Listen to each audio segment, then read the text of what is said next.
विशेष कार्यक्रम। आज के विशेष कार्यक्रम में आप सुनेंगे केंद्रीय कैबिनेट के पाली भाषा को शास्त्रीय भाषा का दर्जा दिए जाने के बाद रोजगार और भाषा के विकास को लेकर पाली विषय विशेषज्ञों से खास बातचीत। वार्ताकार हैं आकाशवाणी संवाददाता तनवीर फातिमा।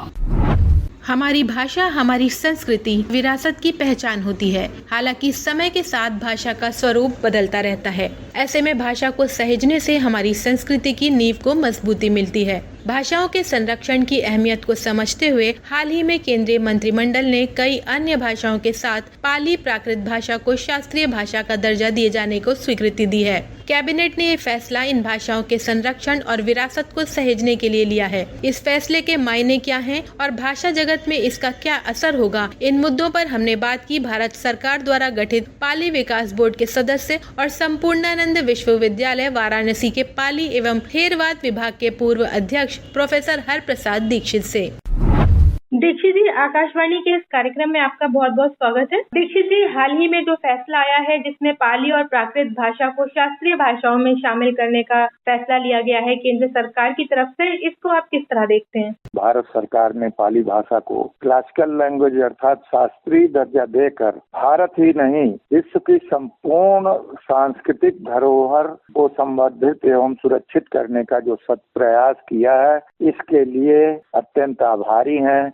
उनके प्रति धन्यवाद व्यक्त करते हैं, क्योंकि ये पाली का विशाल साहित्य 6वीं शताब्दी से प्रारंभ हो करके तब से ये विशाल वाङ्मय में धीरे धीरे त्रिपिटक, अट्ठकथा, टीका, अनुटीका, काव्य साहित्य तथा अन्य व्याकरण साहित्य, छंद साहित्य इत्यादि अनेक साहित्य से इस समृद्ध साहित्य को भारत सरकार ने जो बल दिया है, उससे नए नए रास्ते खुलेंगे इस विद्या के विकास के लिए तथा बौद्ध विद्या के जो भी अध्येता हैं उन सभी विद्वानों के लिए, सभी छात्रों के लिए, सभी उपासकों के लिए और उसके मानने वाले लोग संस्कृत के, प्राकृत के, अन्य भाषाओं के, क्योंकि पाली के साथ साथ मराठी, प्राकृत, बंगाली और असमिया इन 5 भाषाओं को दर्जा प्रदान किया गया है क्लासिकल लैंग्वेज से। इससे शोध के नए दरवाजे खुलेंगे। तो हमारा अभी जो छात्र हैं पाली भाषा के, इनके लिए भविष्य में क्या स्कोप होता है? किस तरह के एवेन्यूज हैं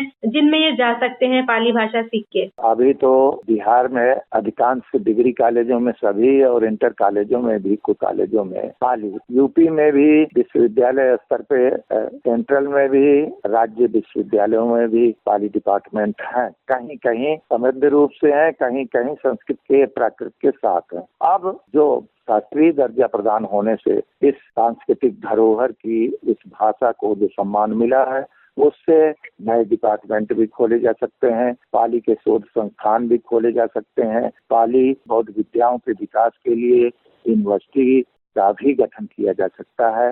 तो जब विद्यार्थी पढ़ेंगे, विभाग खुलेंगे, उनमें पद सृजित होंगे और भी प्रारंभिक स्तर पे जब इसका अध्ययन अध्यापन शुरू होगा तो पाली सार्वजनिक भाषा हो जाएगी। जब इसका डेवलपमेंट होगा, अन्य स्रोत आएंगे, आर्थिक स्रोत भी प्रदान होंगे। दीक्षित जी, और आप क्या चाहते हैं कि पाली भाषा के विकास के लिए और किस तरह के कदम हैं जो उठाए जा सकते हैं जिससे भाषा को और मजबूती मिले, इसका और प्रचार हो सके?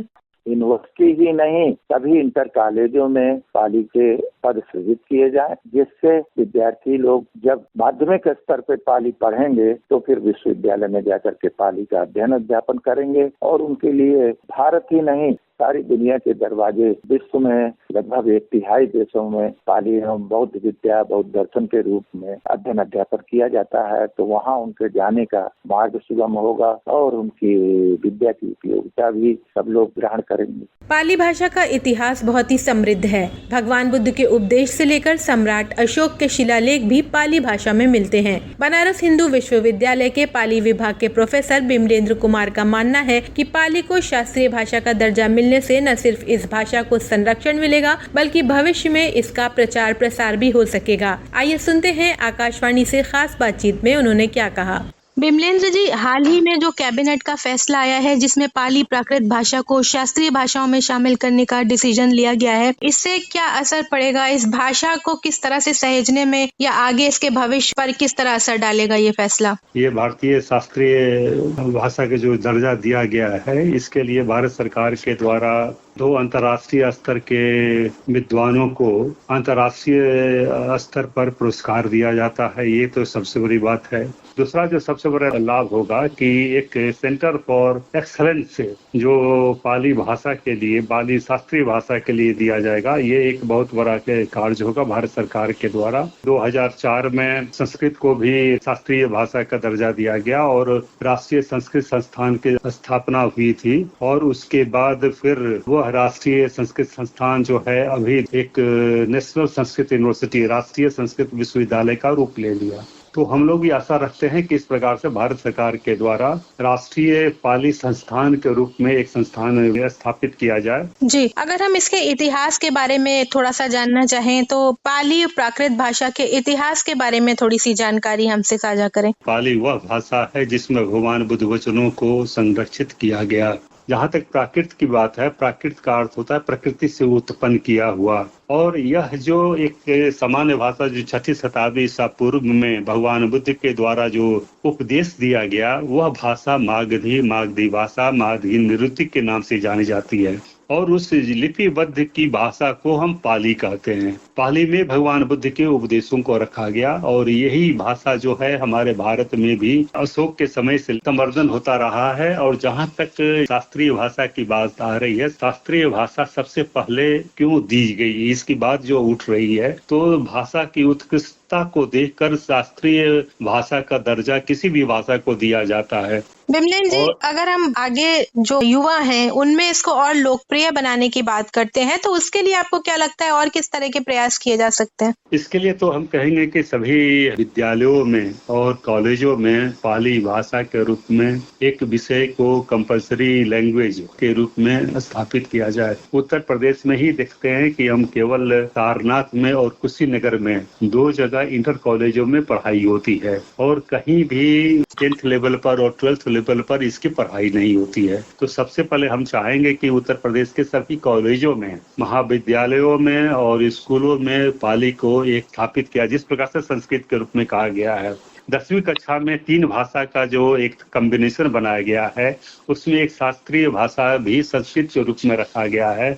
उसी तरह से पाली भाषा को रखा जाए तो ये अच्छा रहेगा। दूसरा कि 8वीं अनुसूची में भी अभी तक पाली को रखा नहीं गया है। तो शेड्यूल में भी यदि पाली को हम लोग कर दें तो इसके विकास के लिए किया जा सकता है।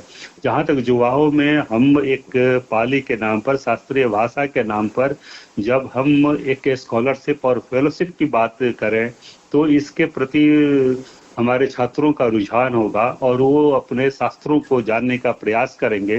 दूसरा कि हम IITs में भी देख रहे हैं कि IITs में भी ह्यूमैनिटीज और फिलोसफी के रूप में सब्जेक्ट को स्थापित किया गया। वहाँ पर भी शास्त्रीय भाषा को भी हम स्थापित करें तो वहाँ पर जो हमारे इंजीनियरिंग और मेडिकल के जो छात्र हैं वहाँ पर भी वो शास्त्रीय भाषा को जानने का प्रयास करेंगे। जी, केंद्रीय मंत्रिमंडल के फैसले से पाली भाषा के छात्रों में भी काफी उत्साह है।